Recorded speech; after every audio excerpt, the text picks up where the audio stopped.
Hi, I'm Maren and welcome back to my channel, Maren Makes It. Today I want to take you guys on a hiking adventure with me, and that is going to be up to Nambe Lake in the Santa Fe National Forest. Nambe, if you're wondering what that means, is actually the name of a Native American tribe from this area. They have a long history in this region and still have members of that tribe currently living in the area today. This hike can be split up into 3 parts. So first you have a section of uphill that's kind of shared by a bunch of different trails in this area. Then we have a section of downhill, and then at the end you turn off, you go along this creek and you follow that creek all the way up to the mountain lake.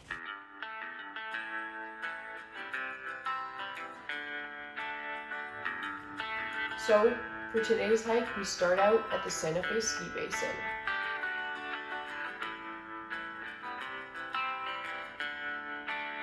It's about a 30-minute drive outside of the city to get up here, depending on where exactly you're starting from. I will say that this is also a great place to hike in the summer. For one, you start out at 10,000 feet, so you're already 3,000 feet up from the city of Santa Fe, so it's guaranteed to be cooler than the city itself. Plus, you have a lot of shade along the way, which can actually be a real struggle to find when you're looking for hikes to do and you live in the desert. So basically what I would do anytime I wanted to go for a hike and my friends didn't want to go is that I would just go borrow their dogs instead of borrowing my friends, and I would just take their dogs on hikes with me by myself. Having dogs with you gives you a lot of mental peace of mind because you know that a dog will sense danger way before you notice that anything's wrong.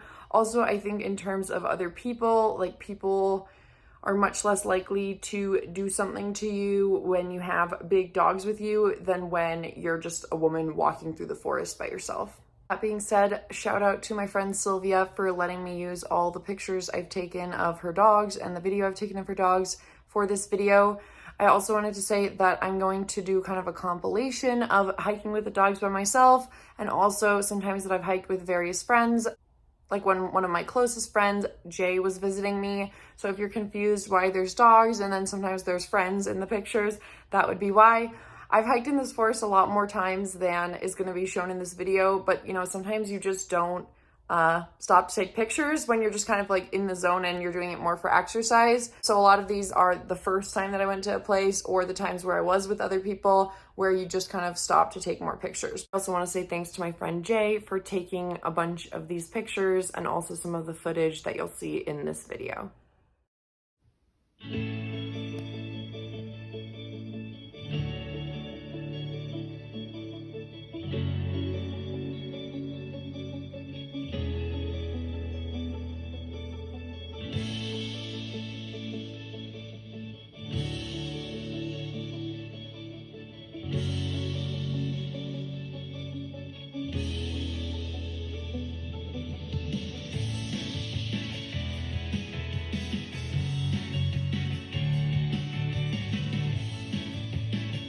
The first section of the hike can actually be pretty crowded before it splits off because there's a lot of different hikes that all start with this first segment in common.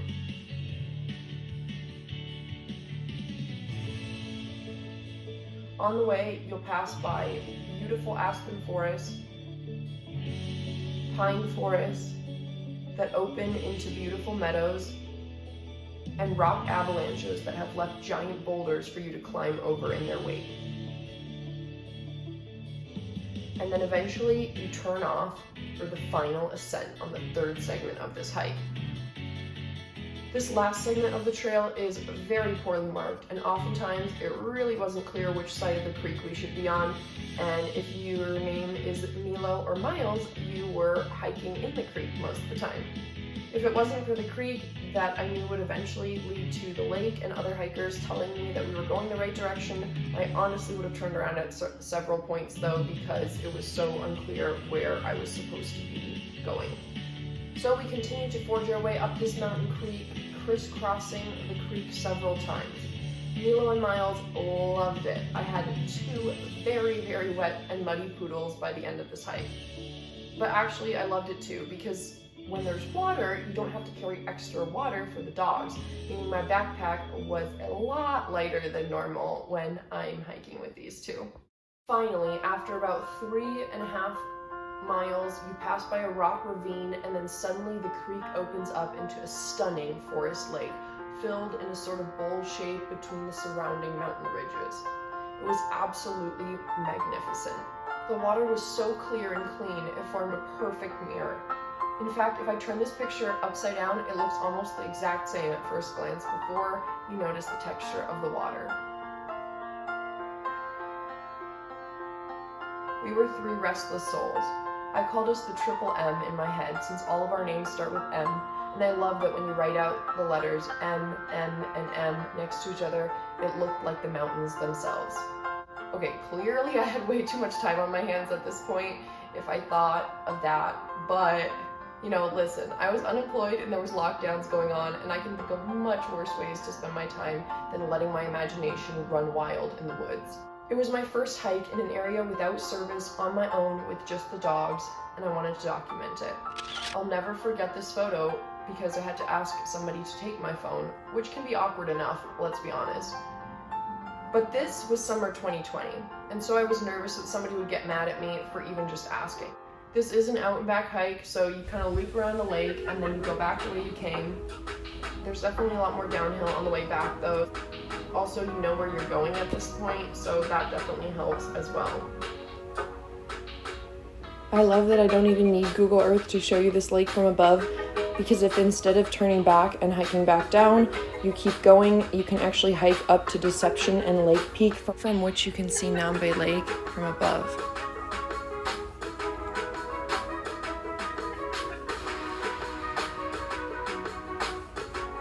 Eventually you cross the tree line, which is the height after which no larger vegetation can grow, and it gets really cold and windy up here too.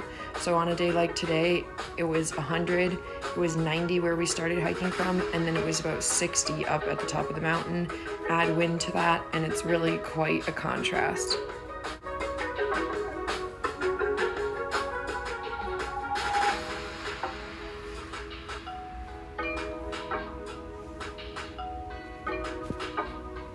It's so hard up here to get the scale and the feeling of perspective and how far something is, but I'll show you a person off in the distance that was already at Deception Peak from Lake Peak for scale.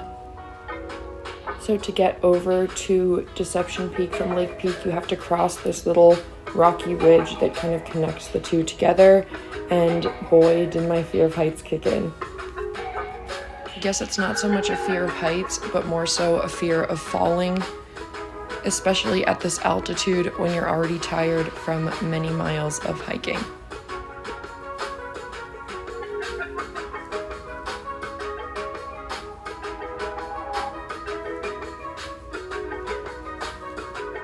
We did, however, make it over, and it was 100% worth the extra effort.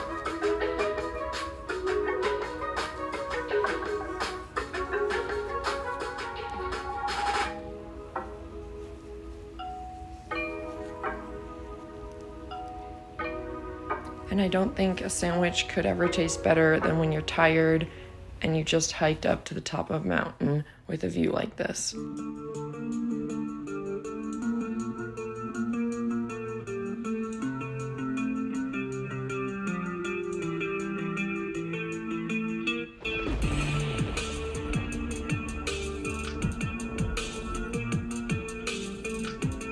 To the northeast, we could see a thunderstorm coming in over the mountains, and to the west, we could see these smoldering remnants of the Rio and Medio fire, which was under containment at this point, but still smoldering just outside of Santa Fe. Of course, what goes up must eventually come down, so we had the way to work ourselves all the way back to where we started.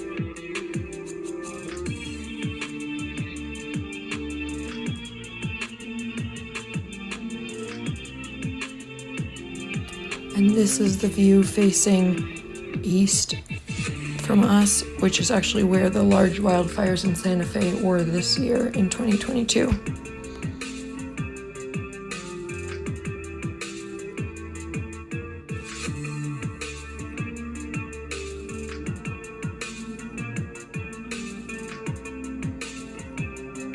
After a hike like this, you always have such a huge feeling of accomplishment, but I'm also always completely wiped out, and so are the dogs. But it's such a good feeling of exhaustion when it's coupled with such a feeling of accomplishment. And these guys were just too darn cute to leave out of the video, although I couldn't figure out where exactly to put them in before. These are horned toads, and they are true masters of camouflage. Give this video a like if you enjoyed it. Follow me on Instagram at Maren to see more of my adventures. Thank you so much for watching. Bye, YouTube.